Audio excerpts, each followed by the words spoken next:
రాముడు ఏదో ఆయన బాధ ఆయన పడుతున్నాడు, ఆయన రావణుడు చూసుకుంటారు. రాముడికి రావణుడికి ఏదో గొడవ ఉంది, వాళ్ళు చూసుకుంటారు. నువ్వు పనిమాల వచ్చావు, పనులన్నీ మానుకొని.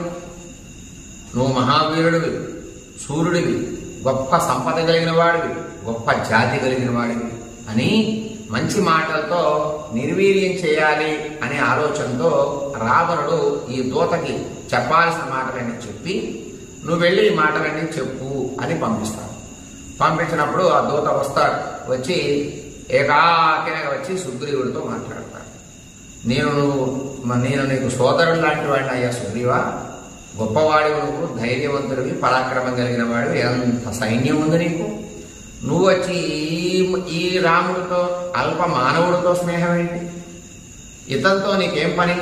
అతని బాధ ఏదో అతను పడతాడు, అతని భార్య పోయి ఆయన బాధపడుతూ ఉంటే అతనితో నీకు స్నేహం ఏంటయ్యా?